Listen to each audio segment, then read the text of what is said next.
first step is you need some old extension cords. That's what I like using because they're free. So, you know, grab some old extension cord type. You know those granny extension cords. Those are good ones to fucking take away and shred on your parents or something like that. Well, here, let me go get one and I'll show you what I mean. Didn't think I had any in here. I thought I replaced them all. Normally, what I do is I'll get a good one, and then either cut it up and buy some new ends to put on it, like I did on this one. Mind you, Jesus, these things cost like holy crapazoid. Why the heck should these things cost so god dang much? Man, a set of these almost costs as much as an extension cord. $10 or some freaking thing. Anyways, sometimes cheaper to buy this wire in a big extension cord than it is to buy a bunch of little ones. You know what I mean? So you buy a big one in a couple sets and make your own lengths and that. These are the ones that you want to kind of do away with, Octopus heads on them, only 2-prong, and really thin gauge wire, So, and they're usually old like this too, and running underneath some carpet or something like that, or stapled to the wall, so, yeah, do away with these. So, inside,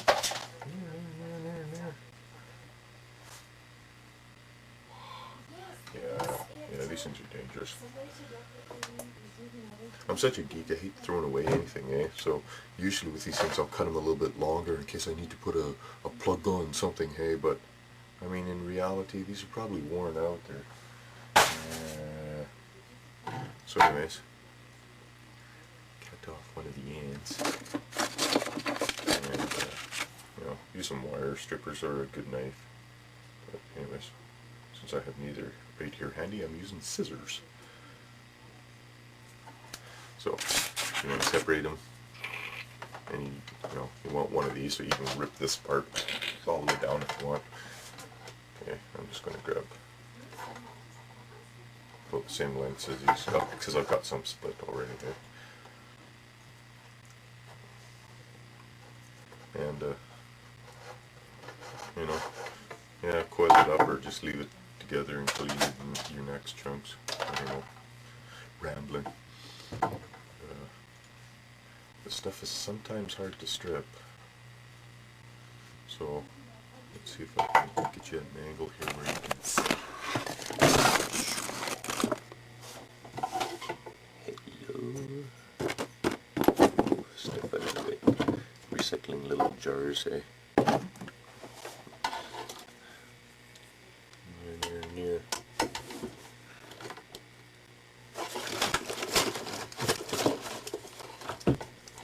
So I take a piece of this, and I usually do it on something flat. And just slide your knife along carefully so you don't cut through the little copper wires, because they're really thin inside there. I'll go like this all the way down one side. Just make sure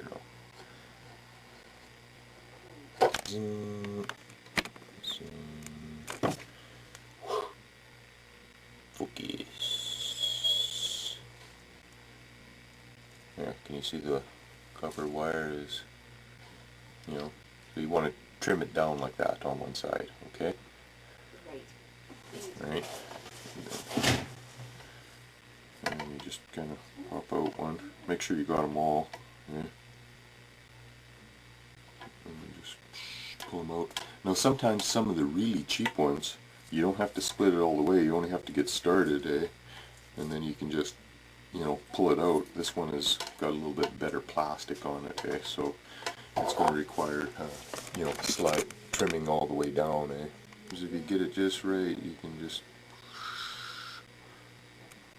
pull the whole thing off. It's, it takes practice. By the time you do a whole extension cord, you're pretty good at it. So there. Ooh, nice copper wire. So to make a decent tree, you're going to need... Now there's ways of toughening it up too, but we want, how high of a tree do we want for doing this in 28 mil? So, I mean, it varies, eh? So, let's say 30 mil is 6 feet.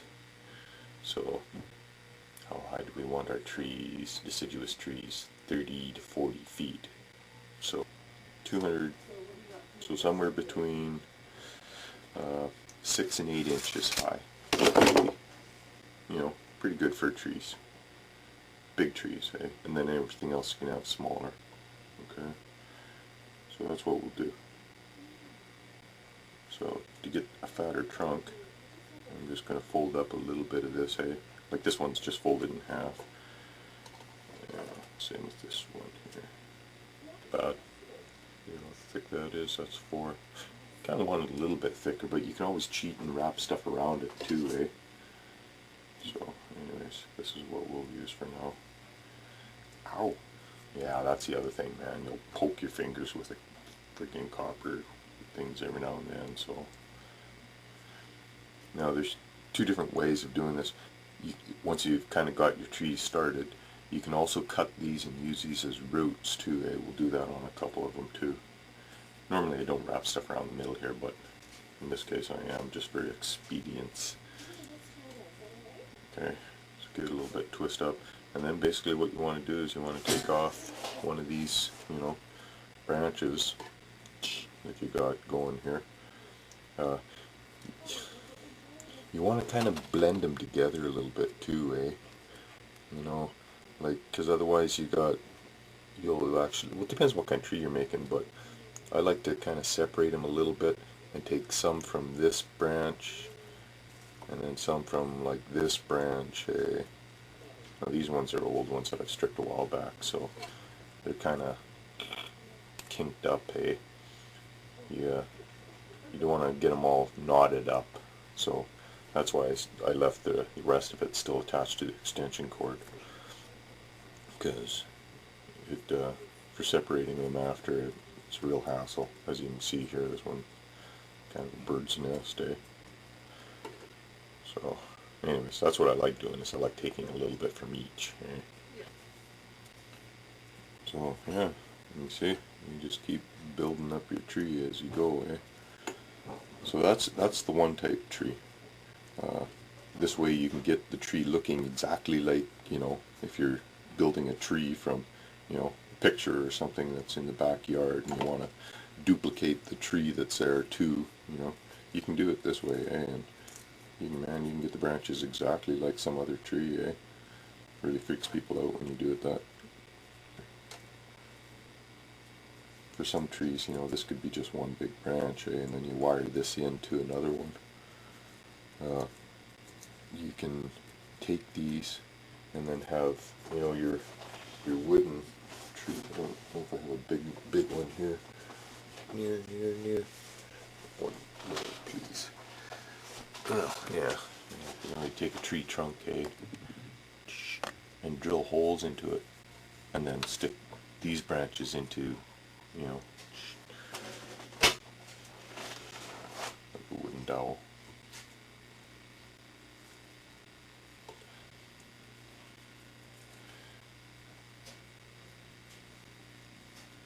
And man, there's no real wrong way of doing this, hey? The more sort of helter-skelterish it's looking, actually the better it is, because, man, nothing's really neat in nature, you know? It's all got a sort of a design purpose, but so with these, but the only thing that design-wise that you need to keep in mind is that, you know, it grows up.